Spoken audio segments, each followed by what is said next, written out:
क्या आप भी मॉर्निंग फटीग का शिकार हैं? आप सारी रात सोकर सुबह उठते हैं तो आपका जिस्म बेजान है, टांगें कांप रही हैं और जिस्म जो है वो लर्ज रहा है, आपके पूरे जिस्म में जान है और आप उदास हैं। जी हाँ, अगर आप में ये अलामात पाई जा रही हैं तो ये किस बीमारी की निशानदेही हो सकती है और इसको किस तरह फिक्स किया जा सकता है, आइए इस अहम तरीन मौजू पर बात करते हैं। मैं हूं शहजाद चौधरी और आप देख रहे हैं हेल्थ पल्स।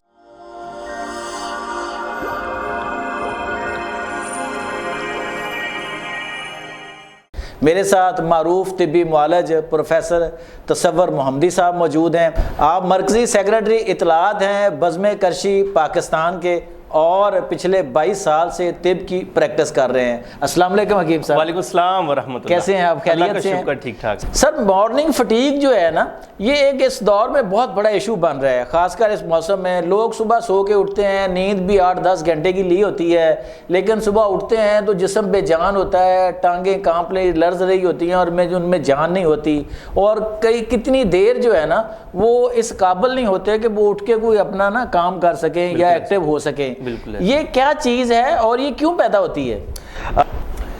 बहुत शुक्रिया शहजाद साहब, आपने जिक्र किया है मॉर्निंग फटीग का, यानी 6 से 8-10 घंटे नींद लेने के बावजूद बहुत सारे लोग, बच्चियां, बच्चे, नौजवान, बुजुर्ग जब सुबह उठते हैं तो उनके हाथ आपस में मिल नहीं रहे होते, अकड़ाव में होते हैं, स्टिफनेस में होते हैं, उनके पाँव में स्टिफनेस होती है। बहुत सारे ऐसे लोग हैं जिनके पूरे जिस्म में स्टिफनेस होती है। शहजाद साहब, ये बहुत फिक्र की बात है कि ऐसे जितने भी अफराद हैं जिनको मॉर्निंग फटीग होती है, मॉर्निंग स्टिफनेस होती है, पूरे जिस्म में नींद लेने के बावजूद उनको थकावट होती है, तो उनको 1-2 टेस्ट लाजमी करवाने चाहिए। अच्छा। ताकि पता चले कहीं उनको हाइपर यूरिसीमिया तो नहीं है, यूरिक एसिड की ज्यादती तो नहीं है, अच्छा। कहीं उनको रूमेटॉइड अर्थराइटिस तो नहीं है, क्योंकि रूमेटॉइड अर्थराइटिस में यूरिक एसिड की ज्यादती वाले मरीजों में मॉर्निंग स्टिफनेस या मॉर्निंग फटीग ज्यादा पाई गई है। अच्छा, अब जिक्र बात करते हैं कि मॉर्निंग फटीग क्यों होती है। अच्छा, अगर आपके जिस्म में पानी की कमी होगी, आपकी गट हेल्थ ठीक नहीं होगी, अच्छा। आपकी डाइजेशन ठीक नहीं होगी, आपका निजाम ठीक नहीं होगा, आप ज्यादा पेट भर के बिस्तर पे चले जाएंगे। अच्छा। रात को आप मग्गा भर के दूध का पी के, वो भी यक ठंडा दूध सोडा पी के आप बिस्तर पे जाएंगे तो फिर आपको मॉर्निंग फटीग होगी। अच्छा। फिर आपको मॉर्निंग स्टिफनेस होगी। अच्छा। फिर आपकी नींद नहीं ठीक होगी, फिर आपकी डीप स्लीप नहीं होगी। आपकी नींद डीप स्लीप 7 से 8 घंटे होने चाहिए। अगर आपको घंटे आधा घंटे के बाद आप करवटें बदलते हैं, आपकी आंख खुल जाती है, पास से कोई मक्खी मच्छर भी आपके कान के पास से गुजरता है तो आप फौरन देखते हैं कि कोई आ तो नहीं गया। अगर आपकी जो नींद है वो गहरी नहीं है, डीप स्लीप नहीं है, तो फिर आपको मॉर्निंग स्टिफनेस होगी, फिर आपको मॉर्निंग फटीग होगी।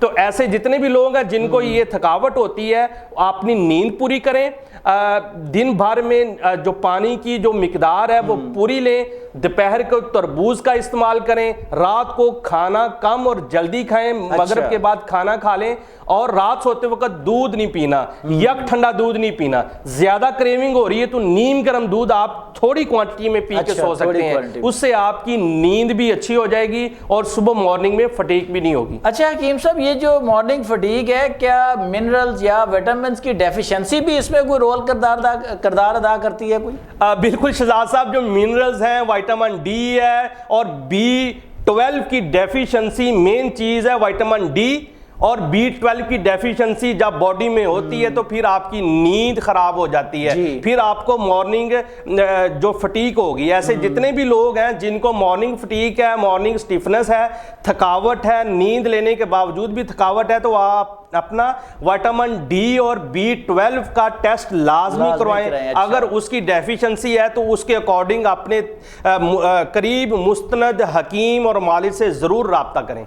अच्छा हकीम साहब, ये जो जैसे लोग हैं, ये बड़े अरसे तक लोग शिकार रहते हैं इसका, मॉर्निंग फटीग का, और फिर वो काम नहीं कर पाते, अपनी पूरी परफॉर्मेंस नहीं दे पाते, तो उनके लिए आप क्या तजवीज़ करेंगे? कोई हल, कोई रेमेडी, कोई चीज़ जो है जिससे इस्तेमाल करें, या अपनी ग़िज़ाई आदत को किस तरह बेहतर करके वो इससे निकल सके? शहजाद साहब, जो इसके लिए ना मॉर्निंग फटीग और मॉर्निंग स्टिफनेस के लिए सबसे पहले तो वो टेस्ट लाजमी करवाएं यूरिक एसिड का, हाइपर यूरिसीमिया तो नहीं है, रोमाटिड कहीं उनकी हिस्ट्री में कोई जेनेटिकली उनके वरासती तौर पे कहीं रोमाटिड अर्थराइटिस है तो उसका लाजमी टेस्ट करवाएं। इसके साथ साथ मॉर्निंग में वो चिया सीड का इस्तेमाल करें। अच्छा। चिया सीड रात को आधा चम्मच 1 गिलास पानी में डालकर उसको साफ करके रेत से निकाल के रात को साफ करके 1 गिलास पानी के अंदर भिगो दें। मॉर्निंग में उठ के उसको जो है ना अच्छी तरह हिला के उसके अंदर मीठे की जगह आप शहद का इस्तेमाल कर सकते हैं। अच्छा। चीनी या शक्कर वगैरह से अवॉइड करें, परहेज करें। जो हनी है ना, शहद है, शहद फी ही शिफाउल लिन्नास, कुदरत ने शहद के अंदर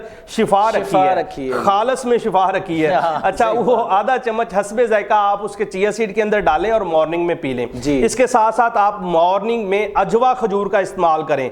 1 2 3 ताक में इस्तेमाल करें, 1 खजूर या 3 खजूर या 5 या 7। मॉर्निंग में आप अजवा खजूर का इस्तेमाल करें।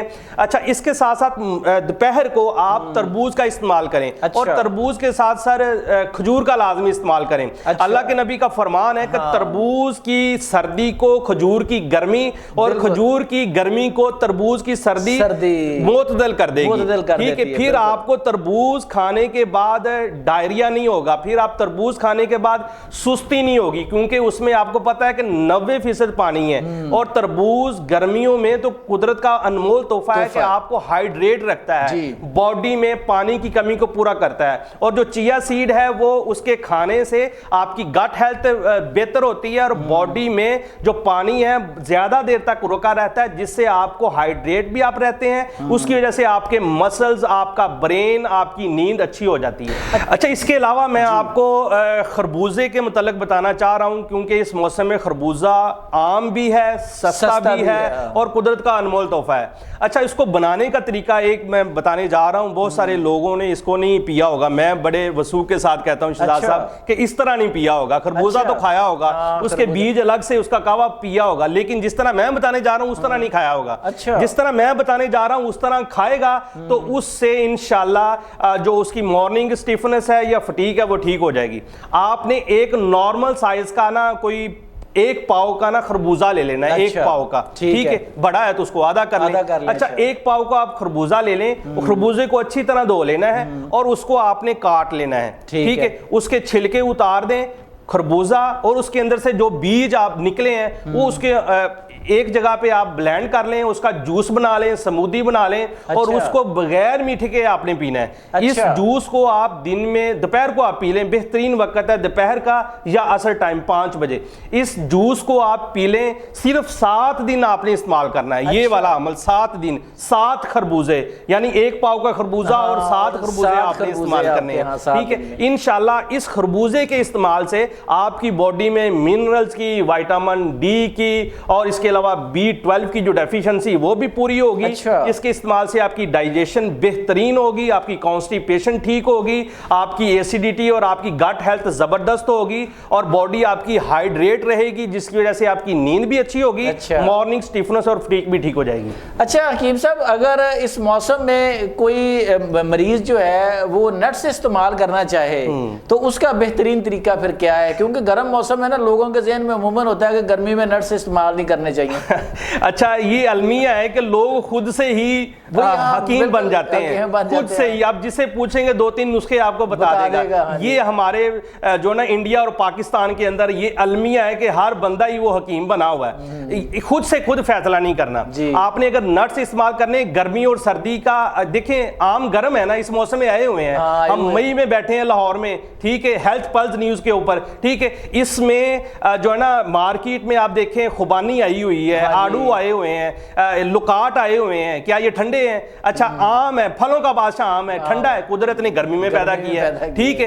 तो इसलिए वो एक कहावत है कि गर्मी नू गर्मी मार दी है, वो भी एक कहावत ठीक है। अच्छा, एदे विच इस मौसम में जो है ना आम भी जबरदस्त चीज है। अच्छा। आपने जिक्र किया है सीड्स का, तो सीड्स में जो पंपकिन सीड्स है ना, बहुत कमाल का, इसमें आपको हर वो चीज मिल जाएगी जो आपकी बॉडी के लिए जरूरी है। अच्छा। पंपकिन सीड ले लें आप, इसमें बादाम की गिरी डालें, पंपकिन सीड, बादाम की गिरी और चारों मगज। अच्छा। चारों मगज सर आपने अलग अलग लेने हैं। जो मार्केट में चारों मगज बिक रहे हैं वो एक ही मगज है, मगज तरबूज जी, आपने अलग अलग लेने हैं, बिल्कुल वो महंगे बनते हैं। अच्छा। सबसे महंगा मगज खीरा है, लेकिन अच्छा। कमाल मगज खीरे का भी बहुत ज्यादा है। मगज खीरा ले लें, मगज तरबूज ले लें, मगज खरबूजा ले लें और पंपकिन सीड, मगज कद्दू, ये 4 मगज आपने लेने हैं। और मगज बादाम इसके अंदर एडिशन करना है, और इसके अंदर हस्बे जायका आप छोटी इलायची ऐड कर लें, इसको पाउडर कर लें, और 1 चम्मच मॉर्निंग में आपने खा लेना है। ऊपर से नीम गर्म दूध पी लें, मॉर्निंग में खा के नीम गर्म दूध आप पी लें। इंशाल्लाह इसके इस्तेमाल से आपकी जो है ना गट हेल्थ भी जबरदस्त हो जाएगी, बॉडी में विटामिन डी की और बी जो 12 है या कैल्शियम की डेफिशिएंसी है, इंशाल्लाह ये भी ठीक हो जाएगी। इससे आपकी स्किन भी बहुत अच्छा ग्लो करेगी, आपकी ब्रेन जो है ना वो जबरदस्त हो जाएगी, आपकी नींद 8 से 10 घंटे। आप वो वाली कहावत सुनी है ना कि घोड़े बेच के सोने वाली बात है, अगर आप ये शुरू कर लेंगे ना, आपको जो इंसोमिया है या नींद की कमी है, इंशाल्लाह इससे जबरदस्त हो जाएगी। जी दोस्तों साथियों, ये थे प्रोफेसर हकीम तसव्वुर मोहम्मदी साहब, जिन्होंने मॉर्निंग फटीग और स्टिफनेस के हवाले से आपको मुकम्मल तौर पर आगाही फराहम की कि ये क्यों पैदा होती है, जिस्म में किस तरह की डेफिशिएंसीज हो सकती हैं या क्या बीमारियां हो सकती हैं, और फिर आपको आसान रेमेडीज़ बताई हैं जो आप इस्तेमाल करके मॉर्निंग फटीग से छुटकारा हासिल कर सकते हैं। कुछ आगे आप जाली किस्म के जो मल्टी मिनरल्स हैं वो इस्तेमाल करें। आप इन नेचुरल चीज़ों पे आएंगे तो आपको फ़ायदा भी होगा और आपकी सेहत भी बेहतर हो जाएगी। उम्मीद है आपको इस वीडियो से बहुत कुछ सीखने को मिला होगा। अगर हमारी वीडियो से आपको कुछ सीखने को मिले तो आप इसे सदका जारिया समझकर आगे भी शेयर करें। आज तक के लिए इतना ही। अपना और अपने गिरदोनवा का बहुत ख्याल रखिएगा। अल्लाह ने के बाद।